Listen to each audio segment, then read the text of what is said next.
안녕하세요. 오늘의 테슬라입니다. 사실 영상을 찍고 올렸습니다. 근데 유튜브 채널은 처음에 인정을 해야지만 긴 영상으로 올릴 수 있습니다. 그렇게 유튜브 채널을 많이 만들고 삭제를 했는데 왜 그걸 깜빡했을까요? 그래서 영상은 올라가지 않았고 저는 삭제를 했고 네, 그렇게 됐습니다. 그래서 다시 찍고 있습니다. 어차피 수치적인 건 어차피 제가 내피셜이니까 적당히 걸러 들으시면 됩니다. 전체 큰 흐름만 한번 얘기를 드릴게요. 가장 가까운 시점에 테슬라와 관련된 이런저런 뉴스들, 그리고 그걸 바탕으로 제 생각. 일단은 국내에서 4월 정도까지 미국 주식 투자한 것 중에 가장 많이 구입한 게 테슬라라고 하네요. 약 1조가 넘는다고 합니다. 대박이네요. 많은 사람들이 테슬라 주식 투자에 대해서 저도 아직 마음을 덜 다잡았지만 너무 흔들리지 마시고 2년, 3년, 5년 뒤에는 이게 엄청난 부를 가져다 줄 것이다 생각하시고 같이 갑시다. 네. 그리고 중국 시장에서 테슬라 자동차 가격이 모델 3가 가격이 올랐습니다. 자, 근데 좀 신기한 게 있어요. 가격이 올랐어요. 왜 오른지 아시죠? 보조금을 주는 그 기준선을 내렸어요. 중국 정부에서. 그런데 굉장히 신기한 일이 벌어졌습니다. 자, 보조금을 주는 정도를 좀 빡빡하게 테슬라 모델 3는 받지 못하게 딱 내리니까 당연히 그 보조금을 받지 못하는 가격으로 계산이 되면 테슬라 차량의 가격은 오르겠죠. 올랐습니다. 올랐다는 뉴스가 나오고 얼마 안 돼서 지금 가까운 시점에 보도를 보면 테슬라 모델 3의 가격은 다시 내렸습니다. 왜일까요? 보조금을 받기 위해서 9%의 가격을 내려버렸습니다. 와, 이게 뭔가 좀 말이 안 되는데 자동차의 가격을 9%를 내려버렸어요. 이게 테슬라만이 가능할 게 아닐까. 그러니까 이게 단순히 자동차 판매에서 나오는 수익뿐만 아니라 수많은 것들이 있죠. 팔아놓으면 탄소 배출권, 그 다음에 FSD, 그 외에 구독, 나중에 테슬라 네트워크, 로보택시, 수많은 것들이 있어요.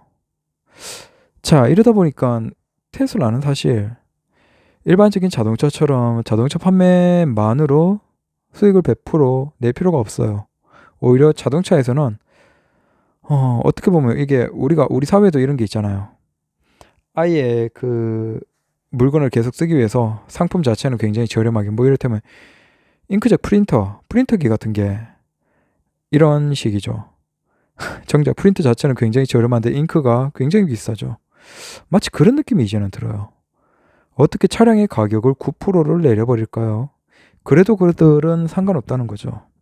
왜? 다른 것들, 미래의 어떤 굉장한 것들을 주는 그게 소프트웨어가 될 수도 있고 하드웨어가 될 수도 있고 것들이 있으니까 그냥 차 파는 건 상관없다는 거예요. 대단해요. 과연 이걸 어떤 내연기관 자동차 애들이 따라할 수 있을까요? 단순히 전기차로는 이걸 할 수 없죠.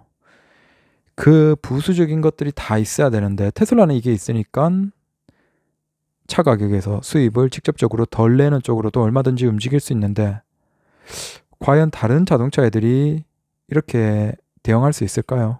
거의 못할 겁니다.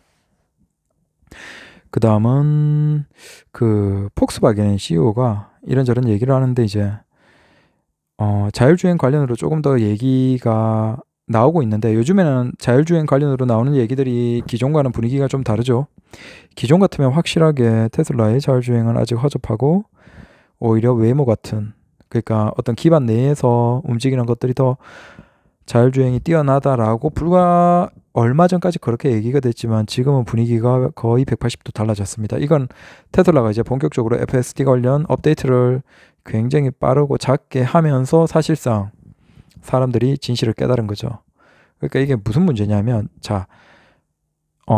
만약에 신호등이 있어요. 근데 지금 테슬라가 자율주행 FSD를 계속 업데이트를 해주면서 이제 소수의 사람들에게 이걸 이용을 하고 그 사람들의 어떤 피드백이나 그 사람들이 실제 거기에 반응하는 것들을 바탕으로 다시 또 막 재학습이 이루어지고 있고 근데 여기에서 신기한 것들이 이런 게 보고가 됩니다. 자, 녹색불에는 멈추는, 그러니까 녹색불에 가는 건 당연한데 빨간불에 가려고 한다든지 혹은 빨간불에 멈추고 녹색불에는 가야 되는데 녹색불에 속도를 줄인다든지, 자, 이런 약간 이상한 의아한 현상들도 있다고요. 그러니까 그 이유는 굉장히 다양하겠지만 뭐 이를테면 우리가 이걸 어떻게 볼 수 있냐면 결국은 이게 카메라 기반으로 찍혀진 다음에, 그러니까 카메라가 여러 개 써있다고 하더라도 이건 기본적으로는 2D죠. 자, 이걸 바탕으로 분석이 이루어지고 판단을 해야죠. 판단을 하고 대응을 할 수 있어야 되죠. 자, 여기서 우리가 한번 보면 우리의 관점에서는 사실 내가 한 발 가까이에서 보든 한 발 멀리에서 보든 왼쪽에서 보든 오른쪽에서 보든 어떤 우리가 피사체를 볼 때 아무런 문제가 없죠. 근데 이걸 만약에 우리가 2D로 보고 찍고 분석을 한다라고 한다면 우리가 그 물체의 3D 혹은 그 물체의 어떤 형태에 대해서 왼쪽에서 볼 때와 오른쪽에서 볼 때 그게 동일하게 인식할 수 있을까요? 우리가 그 물체에 대해서 모른다고 할 때.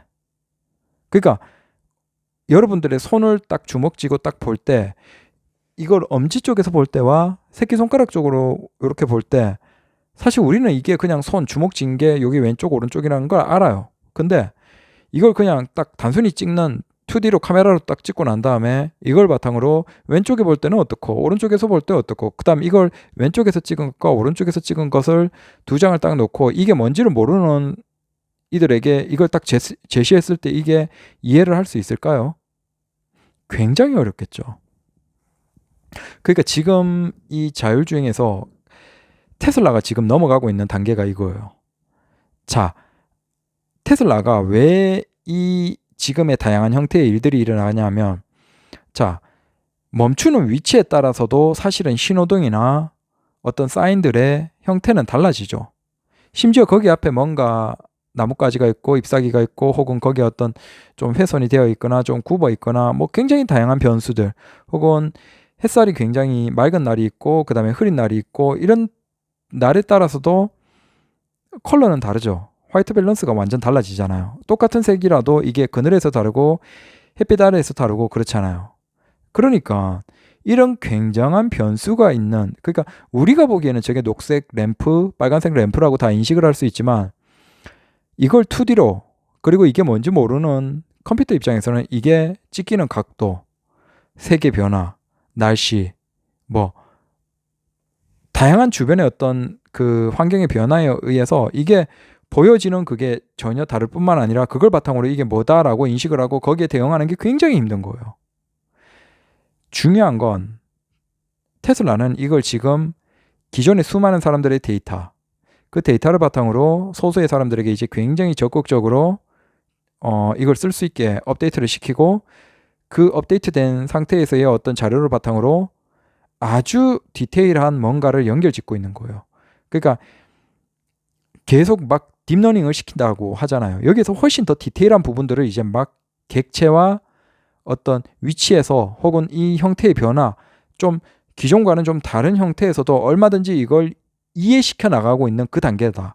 그러니까 우리가 손이라는 걸, 우리가 뭔가 사물을 모르는 상태에서는 이게 뭔지 모르는데 기본적으로 AI 딥러닝을 시킬 때 아주 기초적인 것들을 이렇게 넣어둔다고 하죠. 그러니까 기초적인 아주 기본적인 형태, 아주 뭐랄까 표준화된 형태들을 먼저 교육시키고 난 다음에 거기에서 이제 주변으로 확장시켜 나간다고 얘기를 하죠. 지금 테슬라는 기본적인 것들은 이제 다 됐는데 거기에서 주변부로 쭉 뻗어나가면서 다양한 각도, 다양한 환경, 다양한 어떤 상황에서의 인식, 자, 이렇게도 이게 신호등이고 저렇게도 신호등이다, 이게 이렇게도 녹색불이고 저렇게도 녹색불이다, 그러면 이런저런 요런 다양한 변수에서 이 녹색불에 사람들은 어떻게 반응하고, 자, 그러면 너도 이렇게 반응해야 돼 라는 형태로 지금 막 교육이 이루어지고 있다라고 생각을 하시면 될 것 같아요. 그러니까 그 폭스바겐의 CEO가 고백한 게 이거예요. 자, 테슬라는 이렇게 지금 현실 속에서 50만 대가 넘는 차량, 그걸 바탕으로 14일 정도의 주기로 계속 업데이트를 하고 있다는 거예요. 그리고 그 업데이트를 바탕으로 AI 그리고 그 자율주행의 기술이 계속 변화하고 있다. 그게 너무 무섭다는 거예요. 왜? 내연기관 자동차 애들은 이걸 아예 시도조차 못하고 있거든요. 왜?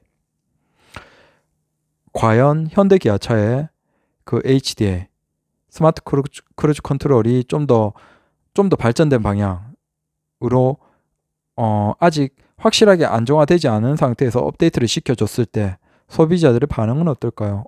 난 그거 위험할 수도 있지만 써보고 싶습니다라고 하는 사람들이 많을까요? 아니면 소송을 하는 사람들이 많을까요? 언론사에 제보하는 사람들이 많을까요? 자, 이건 현대기아차뿐만 아니라 대부분의 브랜드들이 마찬가지일 거예요. 그러니까 과감하고 도전적이지 않은 소비자들을 상대하는 기업과 과감하고 도전적인 걸 원하는 사람들이 자 이렇게 변화하는 비록 이게 안정화는 되어 있지 않지만 변화하는 그걸 원하는 사람들이 테슬라를 산다는 거예요. 그 사람들에게서 그런 데이터를 얻는 건 쉬워요. 근데 문제는 다른 내연기관 소비자들은 그렇지 않다는 거예요. 그래서 폭스바겐 CEO가 테슬라는 저렇게 하는데 다른 애들은 어떻게 할 것인가? 그러면 자 테슬라처럼 인간이 경험하는 그걸 바탕으로 다양한 환경, 다양한 변수에서 이걸 점점 주변부로 교육시켜가고 있는 이게 못한다라고 하면 그럼 어떻게 교육을 시킬까? 결국 그들은 안정된 데이터를 바탕으로 할 수밖에 없다는 거예요. 자, 신호가 나뭇잎에 가려져 있다. 종이에 가려져 있다라고 할 때 테슬라는 그게 가려져 있어도 사람들은 저게 뭐라는 걸 인식하는 그걸 바탕으로 학습시켜 버리는데 다른 내연기관 애들은 그렇게 할 수는 없죠. 그럼 어떻게 해야 된다? 결국 시스템적으로 굉장히 안정화된 어떤 인증 과정을 거쳐야 되는 거예요. 결국 그게 그들이 주장하는 게 크게 두 거예요. 초고화소의 지도 데이터. 그러니까 도로상의 지도 데이터. 그다음 두 번째는 자, 통신. 그래서 이 교차로 안에 구역에 딱 들어왔을 때 그 데이터상에서 그 위치점이 있잖아요. 뭐 XYZ의 그 좌표가 있을 거잖아요. 신호등에.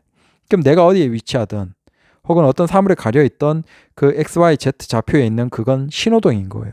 그러면 그걸 인식시키기 위해서는 굉장히 고화소의 그다음 GPS와 위치 자 그걸 바탕으로 저 물체가 가려져 있거나 다양한 주변의 상황에 따라서 변수 일반적인 평범하지 않은 형태로 보일 때도 저게 뭐라는 걸 인식할 수 있게 하기 위해서 고화소의 지도 데이터가 필요하고 그 다음에 두 번째는 그걸 바탕으로 그래도 그 데이터 이게 녹색불이고 빨간불이고 혹은 녹색이 깜빡깜빡거리거나 빨간불이 깜빡깜빡거리거나 굉장히 다양한 상황에서의 신뢰성을 얻기 위해서는 결국 그것과 신호등과 차량이 데이터 통신이 이루어져야 된다는 거예요. 그건 0과 1의 절대적인 신호로 이루어지기 때문에 당연히 신뢰성은 100%죠. 근데 여기에서 문제가 여러분들 느끼셔야죠. 첫 번째, 차량이 굉장히 고화소의 데이터가 필요하다. 정확한 GPS 데이터가 필요하다. 정확한 절대값을 가질 수 있어야 된다. 자, 그러기 위해서는 결국 차량의 데이터 통신 그리고 어떤 CPU의 처리 속도 굉장히 빨라져야 돼요. 자, 기존의 차량으로는 불가능할 뿐만 아니라 앞으로 나오는 차량에서 사실상 이 정도면 거의 컴퓨터 한 대들이 다 들어가 있다 라고 봐도 될 정도죠. 심지어는 그게 소프트웨어가 계속 업데이트가 돼야 돼요. 왜? 지도 데이터는 계속 변화하니까. 자, 여기에 추가로 뭐가 필요하죠? 자, 중요한 이를테면 도로상에서 중요한 건 교차로죠. 교차로에서 결국 각 신호 혹은 그 교차로 주변에서 자동차와 그 교차로에 필요한 어떤 신호들이 있잖아요. 교통체계. 그걸 통신시켜주는 뭔가 통신 장비가 그 지역에도 설치가 되고 자동차에도 다 설치가 되어야 되죠. 그리고 그게 서로 연결이 되어야 되는데 그걸 전 세계가 표준화가 되어야지만 전 세계가 빠르게 대응할 수 있겠죠. 전기차 시대에 자율주행을. 그러니까 지금 테슬라처럼 테슬라 저건 너무 무리한 도전 아니냐라고 하는 분들이 계신데 테슬라처럼 저렇게 직접 AI 인공지능을 통해서 그걸 딥러닝 시키면서 인간처럼 학습시키지 않으면 그 반대에서 할 수 있는 방법은 굉장히 오랜 시간이 걸린다는 겁니다. 그런데 문제는 사람들은 테슬라에 열광하고 테슬라는 뭔가를 보여주고 있는 상태에서 아직 시작도 못한 기존의 내연기관 자동차 애들 입장에서는 답답하다는 거예요. 그 답답하다고 얘기하는 사람이 일반 뭐 자동차의 뭐 말단 연구원이 아니라 폭스바겐의 CEO라는 거예요. 이제 어떤 문제에 처해 있는지 아시겠죠? 테슬라 자율주행차가 굉장히 허접해. 야, 저 너무 과감한 거 아니야? 야, 저러다가 사고 나면 어떡해? 라고 하는 분들은 적어도 기존의 내연기관 자동차에서 그런 자율주행을 경험하기 위해서 그러면 한 7년, 8년, 9년, 10년이 더 걸릴 거예요. 7년, 8년, 9년, 10년의 시간을 더 써서 그때 자율주행을 경험할 것이냐. 아니면 아주 과감한 도전을 하고 있는 테슬라를 통해서 내년 중후반 정도의 안정화된 자율주행을 경험할 것이냐. 선택은 본인이 하는 거예요.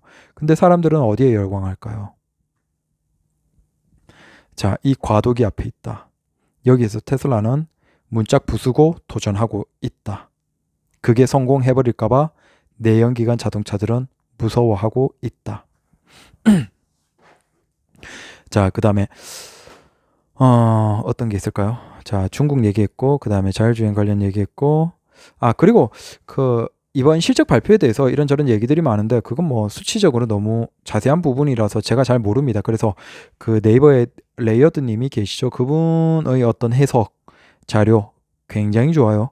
그래서 그분의 테슬라 주식에 관심 있는 분들은 그분의 어떤 자료들을 매일매일 읽어보십시오. 그래서 거기에서 있긴 한데 그냥 아주 기억에 남는 것들을 보면 테슬라의 어떤 차량 한 대당 마진이 사실은 그 테슬라의 마진만 보면 굉장히 낮아 보이지만 기존의 자동차, 그러니까 기존의 GM이나 포드 같은 것들과 비교하면 거의 30배 혹은 7배 정도 이상 높다. 그러니까 테슬라만 떼놓고 부정적으로 보려면 굉장히 부정적이지만 기존의 자동차들과 비교를 해버리면 압도적이다. 네. 그리고 지금 내연기관 애들이 또 답답한 게 뭐냐면 안 그래도 사실은 내연기관은 점점 다운사이징을 하면서 그래서 지금 내연기관 애들이 다 문제가 뭐냐. 자, 이산화탄소 배출량을 제한을 하고 있고 배기가스에 대한 제한. 근데 문제는 과연 그걸 유럽이나 미국에서 다 풀어줄 것인가. 그러니까 지금 얘들이 좀 힘들다. 지금 당장 그렇게 못하겠다. 좀 이걸 시간에 연기시켜달라. 뭐 이런 식으로 얘기를 하죠. 그게 어떻게 됐는지 모르겠어요. 근데 문제는 뭐다? 안 그래도 기존처럼 하더라도 내연기관은 자, 내연기관 그거 자체도 다운사이징을 하면서 전기차도 만들어야 돼요. 자, 연구개발비가 더블로 들어가죠. 반면에 테슬라는 어떻죠? 그냥 전기차만 계속 생산하면 돼요. 근데 지금 어때요? 결국은 다운사이징을 하면서 전기차도 개발하기 위해서는 결국 많은 돈이 필요하고 그 돈의 수익을 내기 위해서는 일단 차가 팔려야죠. 근데 문제는 차가 지금 안 팔리고 있어요. 차의 판매량에 영향이 있다는 겁니다. 이제 앞으로 소비자들은 어떻게 움직일 것인가? 그게 뒤에 나왔던 그 구독 서비스와 연관이 있어요. 결국은 한참 차를 팔고 그 수익을 바탕으로 다운사이징도 하면서 반대편에서는 전기차를 빠르게 개발해야 되는데 지금 이도 저도 힘든 상황. 당장 존버, 버티기도 힘든 상황에서 전기차의 계획. 왜? 내연기관은 그나마 기술이 다 있잖아요. 근데 전기차는 계속 생산, 연구, 개발비를 때려 부어야 돼요. 게다가 그게 많이 수익이 나지도 않아요. 근데 광고비는 훨씬 많이 들고. 자, 이거 해봤자 의미 없는 이 전기차. 하지만 하지 않으면 어떻게 되죠? 이제 대부분의 자동차 회사는 벌금을 내야 돼요. 벌금을 내지 않기 위해서는 테슬라에게 탄소 배출권을 사야 돼요. 굉장히 답답하죠. 자, 이도 저도 아니면 결국은 극단적인 다운사이징을 해야 되는데 여기에서 또 문제가 있죠.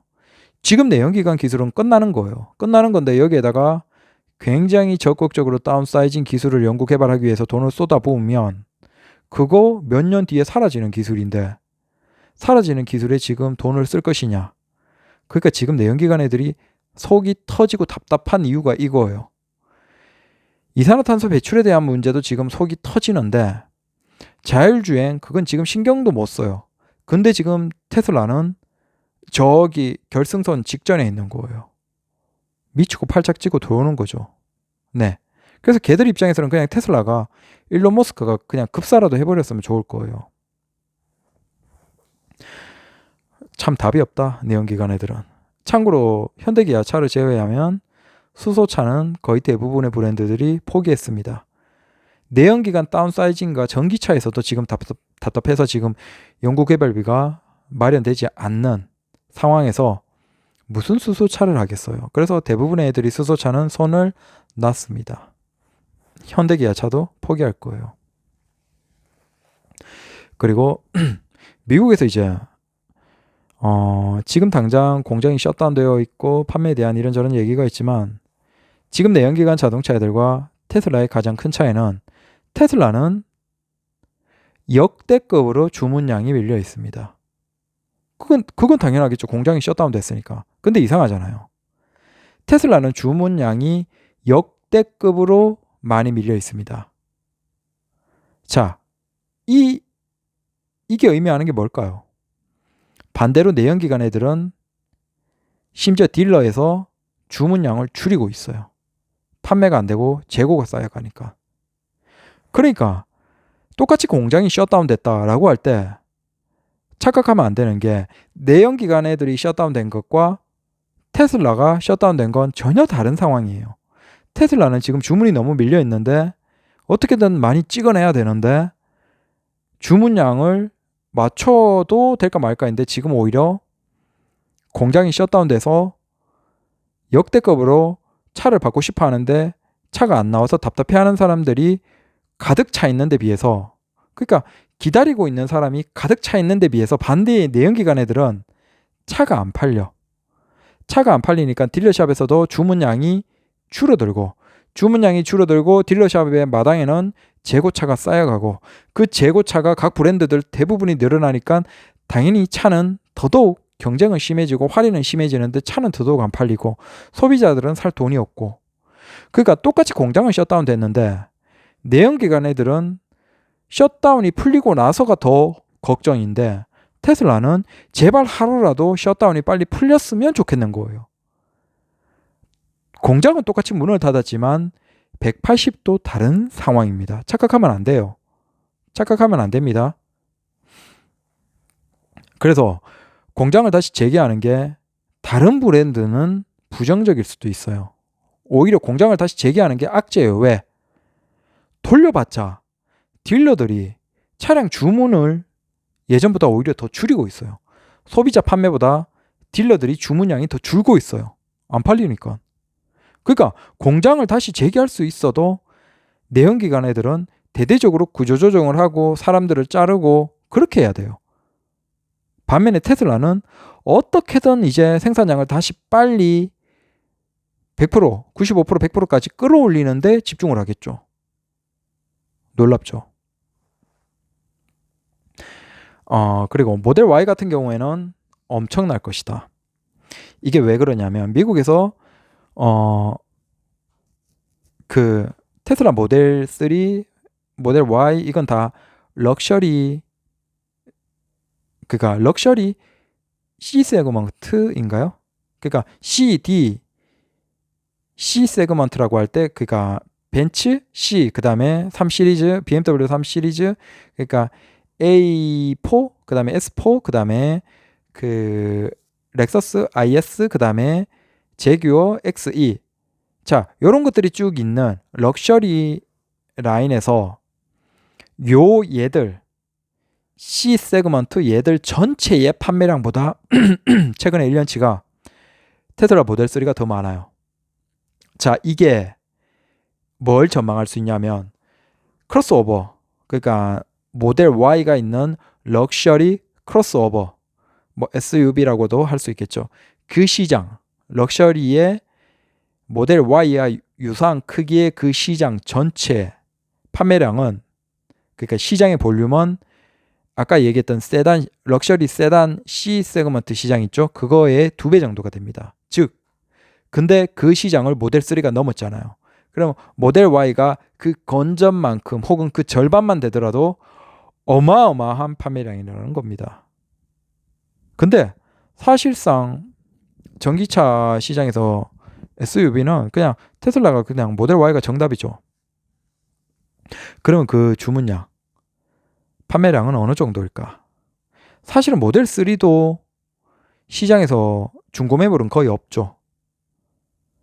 2년 지났는데 차값의 한 12%밖에 중고 단가가 안 되는, 포르쉐보다 중고 단가가 더 안 되는 어마어마한 차량이에요. 근데 모델 Y는 더더욱 인기가 많아요. 그러면 이건 진짜 한 2년 3년 타도 10%도 안 되는 단가를 보실 수 있을 거예요. 거의 기적적인. 그러니까 우리가 과연 이 정도의 단가라고 한다면 이것과 내연기관 자동차로 동일하게 볼 수 있을까? 저는 동일하게 볼 수 없다라고 봐요. 이건 가치가 전혀 달라요. 가치. 이것 자체의 가치가 도저히 이건 기존의 자동차로는 설명이 안 되는 거예요. 결국 네, 우리가 똑같은 자동차라고 이걸 자꾸 보면 테슬라는 굉장히 허접스러워 보여요. 하지만 테슬라 자체의 가치에 대해서 이해를 하기 시작을 하면 뭐랄까 이게 거의 다른 세상을 서로 억지로 비교하는 게 아닐까라고 생각이 돼요. 그 외에는 또 뭐가 있을까요? 대충 큰 것들은 이 정도입니다. 그리고 이제 단기적으로 왜 주가가 내렸나? 근데 그걸 앞에 영상에서 얘기 드렸는지 모르겠지만 우리 입장에서는 결국 주가에 대해서 너무 그냥 답을 찾기 위한 게 오히려 우리의 고정관념을 가지지 않냐. 그러니까 우리가 뭐 주식 방송이나 경제신문, 경제 뭐 이런 곳들에서 항상 얘기하잖아요. 주가가 무엇 때문에 빠졌다, 무엇 때문에 빠졌다. 근데 우리가 곰곰이 생각하면 사실 그것과 상관없는 주가의 변동도 굉장히 많거든요. 그러면 결국 이게 뭘까라고 곰곰이 본다면 우리의 생각을 자 이것 때문에 이렇게 움직였다, 이것 때문에 이렇게 움직였다라고 우리의 생각을 고정되게 만들려는 게 아닐까. 왜? 우리의 생각을 그렇게 고정되게 만들면 인간의 생각이 상황에 따라서 어떻게 움직인다는 걸 예상할 수 있고, 인간이 생각이 행동으로 나왔을 때 주가는 어떻게 움직인다, 주식에서 어떻게 반응한다라는 걸 알 수 있고, 그러면 그걸 다 알고 있는 기관이나 세력, 증권사 입장에서는, 거대한 투자자들 입장에서는 더더욱 인간의 움직임들을 예상하기 좋겠죠.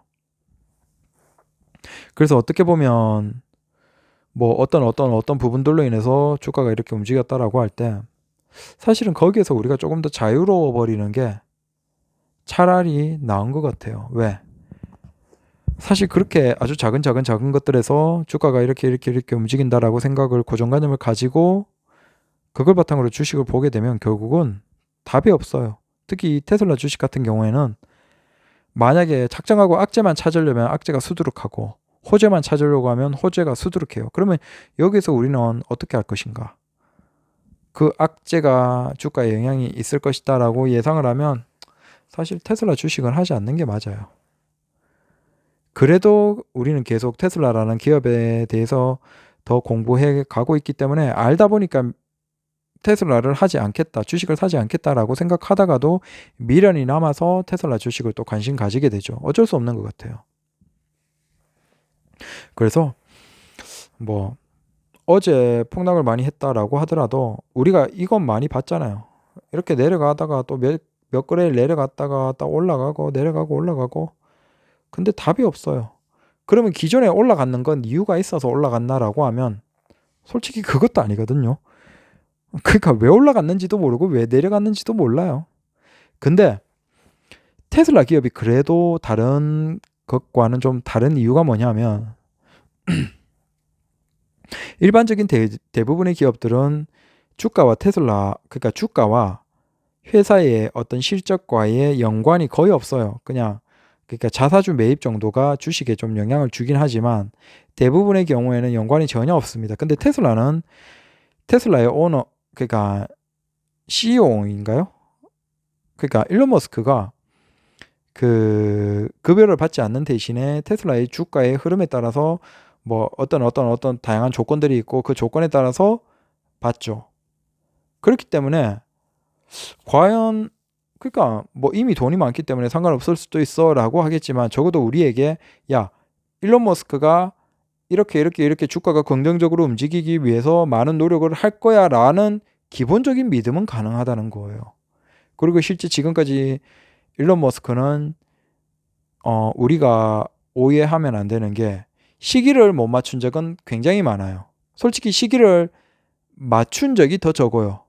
근데 그가 얘기했던 큰 맥락들의 주장들은 틀린 적이 거의 없습니다. 우리가 잘 생각해 보세요. 그가 얘기했던 큰 맥락들은 거의 다 들어맞아 가고 있어요. 다만 그 작은 부분들, 시기라든지 어떤 작은 기술적인 부분에서 현실의 벽과 부딪혀서 변화하는 경우는 많았죠. 그래서 그렇다고 한다면 자신의 급여와 관련해서 그런 다양한 계약들, 주가가 올라야지만 그가 받는 그 어떤 계약들은 당연히 일론 머스크가 지키기 위해서 노력을 할 것이다라는 우리 믿음을 가지고 테슬라 주식을 우리도 길게 가는 거죠. 솔직히 얘기해서 저는 한 5천만 원 가지고 1년 뒤에 테슬라 주식을 땡겨서 거래할 수 있다라고 한다면 저는 5천 지금 쓰고 1년 뒤에 테슬라 주식을 거래하고 싶어요. 왜냐? 1년 뒤에 이건 무조건 오를 게 분명하거든요. 뭐 장난이죠. 1,500 이상을 넘을 거예요. 분명해요.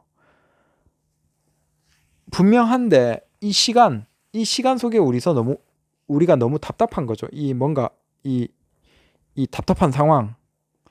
그러니까 야, 막 악재가 있어. 폭락할 거야. 막 실제 좀 주가가 내려가고 막 이러면 거기서 막 우리가 흔들리잖아요.